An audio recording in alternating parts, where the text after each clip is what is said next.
take, for instance, the Great Pyramid of Giza. It's 2.5 million stone blocks that average between 8 and 15 tons each. We're told that was built with slave labor, but even if that was true, they would have had to lay like 100 to 150 a day. I'm really afraid to go into this because I don't want to get you off track. I know. I Totally. Like, Let's bring I it back want to to that ask again. you a lot about this. Okay, So can we okay. come back to pyramids Absolutely. so that we don't lose the other one? Absolutely. Okay. The point is there that these archetypes and architects were so far beyond us that they were doing things that we don't understand today, connecting to the cosmos, using tools and potential materials. Like, just as an example, just to throw out there, but the granite blocks that are in the King's Chamber, some of them are over 20 to 30 tons above the King's Chamber. That's made with a type of rose granite, and Ben's talked about this type of rose granite that only comes from 500 miles away. 500 miles away, that granite we know came from a certain quarry in Aswan. Okay? Which means that they were very specific with the type of stone that they wanted to use for these. It had nothing to do with just grabbing whatever was lying around. So there's energetic properties, and so they could withstand time. Various reasons they did this. Now, here's was another bizarre thing to prove Turkey was connected to Egypt. In Karnak, there's a famous travertine block. It's a type of material called travertine. It's extremely hard. Beautiful, though. It's this huge block of travertine that's sitting there. And travertine's not found in Egypt, not found in Africa. Was it ever? No. How do we know that? Because the nearest deposits of travertine is a very rare type of rock. Yeah, I don't know shit about it. it. The nearest deposits of travertine are in Turkey. But could it have been? No, because there's always remnants of deposits left. You can't just exhaust an entire deposit. It just means it's not economical to mine anymore. I'm actually a miner, someone that likes to prospect and gold. And so it's like there would be evidence of those elements existing somewhere, and they're never been documented there.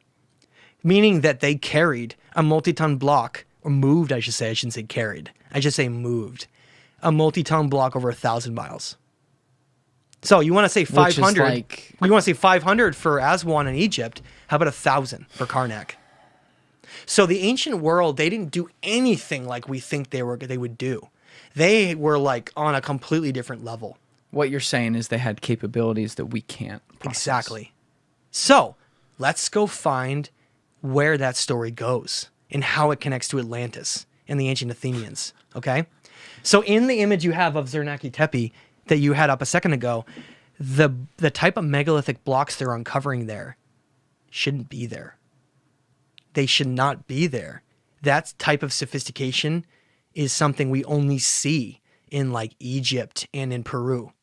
It's very, very interesting because it seems to come out of nowhere in a region that has nothing around it relative to that. Okay. And I'll tell you why in a second. There's a whole explanation for how this emerged out of nowhere in this region. So Zernaki Tepe was the first thing that triggered me to something going on. I've been studying Zernaki Tepe for 6 to 8 months now. But it was the only... This is relatively new. Oh yeah, this is all super, super new. But the foundation had been laid for this to all happen, right? Yeah. So I become aware of Zernaki Tepe, and I was like, what is this? Because they found an ancient king list at Zernaki Tepe that was written in cuneiform and had connections all the way back to Sumer.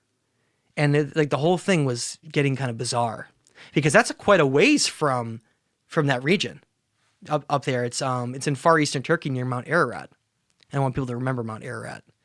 So I'm scoping out Zernaki Tepe, putting a lot of stuff together. I was going to do like a whole workshop on it until I realized it was only one tiny little part of something much greater. And that came when I discovered 2 other major sites that are just being uncovered now. And I mean just being uncovered. One of them, called Kef Kalesi, was just found in 2017. Okay? These are, as far as excavation goes, this is brand fucking new. That's why I'm saying that's why this is so exciting. But you know what's good? And maybe this is totally like, way too innocent on my end because I'm not in this world. But they're being found. Places. Yes. What was the first one you said? University of Istanbul founded and whatever. So there's places that aren't necessarily like Oxford or something like that that you think, ooh, maybe it's Masters of the Universe. And people are looking and people are finding and they're being announced. They're not being covered up at this point. announced is interesting because I don't really know anyone that knows about these. Now, Well, how did you find out about it again? just randomly, I was looking. Define random. I would say that I think one day I was looking at Megaliths and some picture of Zernaki Tepe of the blocks there popped up, and I immediately identified it as being, what is that? And then a long story short, stumbled upon the fact that it was a new site that had just been uncovered. Have you talked to anyone who's been on the site? Ben hasn't been there yet, but he knows about it. I talked to him last time I spoke with him. And has he talked to someone who's been on the site? No, his answer was that there's a lot of incredible sites that are being uncovered in Turkey right now. Well, that narrows it down. Okay. Okay, so... All right, continue. Yeah, so I start really looking into everything I can on Zernaki Tepe. The level of sophistication there is just... It shouldn't be there, is what I'm saying. And the fact that there's ancient king lists that mimic Sumer got my attention. And so, but I kind of sat there with it. I didn't know what to do with it. I wanted to just talk about the megaliths and talk about how it's basically a mountain over the lake. It's very cool, actually. Do you want to go to the map really quick? Sure. The actual map. You tell me, sire, I shall do. The Google map. No, you were just on it, but you can do it again. Well, let me open up a new one because there's some of these images I'm going to forget, though, because it resets. Like, the number of tabs I have for this episode right now are fucking insane. And for the purposes of this, let's just leave the lake. So Lake Vaughn. I just type in Lake Vaughn. How do you spell VAN? Oh, that's easy. Lake Vaughn, Turkey. Yeah. There it is. Okay, so it's not a Turkish ass name. all right, so put on that for a minute. I like terrain. Like that? Hold your mouse over. Oh, I see. Oh, there's choices. Yeah. Wait, why? You hold it over it and then you click it. Terrain. Okay. All right. Oh, so, shit. Look at that. Mount Ararat is right there. Mount Ararat is less than 100 miles away, and that's an important point I want to bring up because that's the key between this. Now, so here's Lake Vaughn. In Lake Vaughn, Zernaki Tepe is located at the northern end of the lake, and I had initially not known anything else was there. Nor did really anybody else, I think, to be honest. It wasn't until I started studying the lake. I could not get past it. This is what I stay up at night with, by the way. If people want to know what keeps me up and why I can't sleep, it was Lake Vaughn and Zernaki Tepe. Couldn't have guessed that, Matt.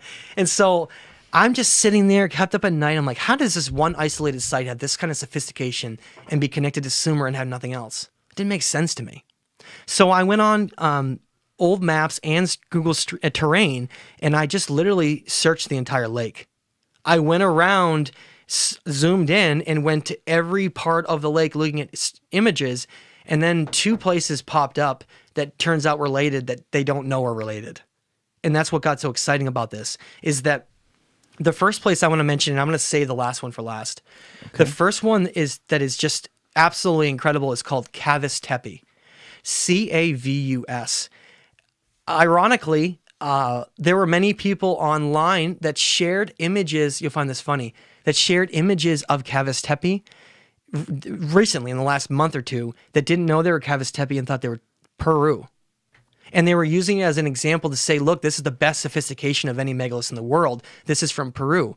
Not knowing it wasn't Peru. It was Cavus Tepe, Turkey, and part of this unknown civilization they didn't know. All the way across the world. Yes. God. So when I discovered Cavus Tepe, that's when I knew. And then there was another one after that brought the whole thing home. But what you have at Cavus Tepe is, and that's the image I had handed you to. Yeah. Is that Cavus Tepe? Well, this was Sharupa. Yeah. Do you have yours really quick? It's on they're double sided here. This one over here. Yeah. Hand me back that for a second. Okay. This says excavations of Sharupak. Hold on to that one in your hand. Right. That's it right there. Okay. This is the one from earlier. That's it right there. I will put this in the corner of the screen, and you're going to send me the digital file. Now, and I want to talk about this while you're looking at it because I think it'd be good. Do you see how there's stones that look like the dark stones in the top left of that structure right here? See these? Yeah. That's the Eurasian civilization. Now, notice they didn't build out of the same stone. Well, you see that? Yeah, they look different than the because others. The other one's limestone. Limestone is one of the softest stones in the world. It's easily manipulated. The stone below it is basalt. And basalt is, if not the hardest, one of the hardest on Earth. So it's above it and below it. right here in this lake. And I'm going to tell you why that is in a second, which is very unusual. We actually don't have any other sites in the world where we have young stuff underneath. And I'll tell you why in a second. So those blocks are, and I am telling you this as someone, and Brian would echo this, and I'm sure Ben would, but that's among the finest, if not the finest, stonemasonry in the world, right there at Cavus Tepe. It looks almost identical to the Valley Temple in Egypt in the way that the stones are fitted.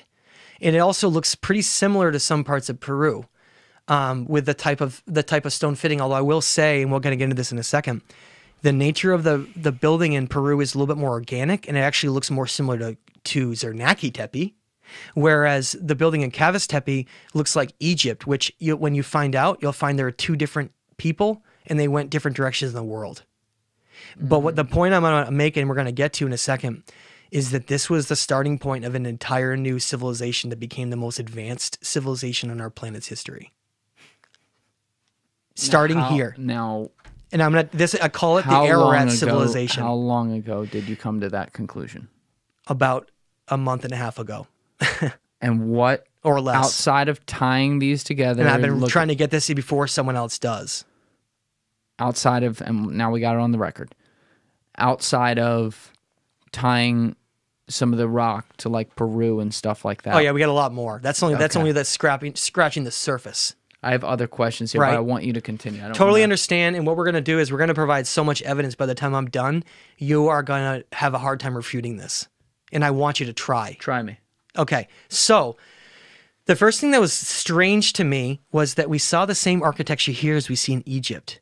And not only that, but there was a king's list found at Cavus Tepe that mentioned that it was ruled by a king named King Hayk. And you can, if you go look up King Hayk on Wikipedia, you can find him right now. Hayk. Oh, I fucked that up.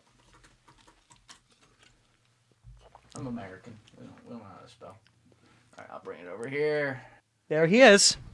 There he is. Now, the Robin Hood motherfucker? Not really Robin Hood, but scroll down. Right there. Stay on that. Wait, where's this king from? He's the king of Cavus Tepe. See, I don't picture the kings of this part of the world looking like. Okay, all right, go ahead. He's like just that's how he's depicted. Yeah, he looks like. Okay. So, just on Wikipedia, like you don't even have to have me say it, but scroll back to that genealogy chart. Go back down. Right there. It said, I was like, I almost had a little mini heart attack. I almost had a little mini heart attack. Oh, shit. Is this what I think it is? Yeah. Go. The bloodline, he is a direct descendant of Japheth, who is literally a son of Ziusudra. Noah. Yes. I was like, oh my God. Thank you for watching the video, guys. Please hit that subscribe button and check out this clip's full podcast episode by clicking here or in the description below.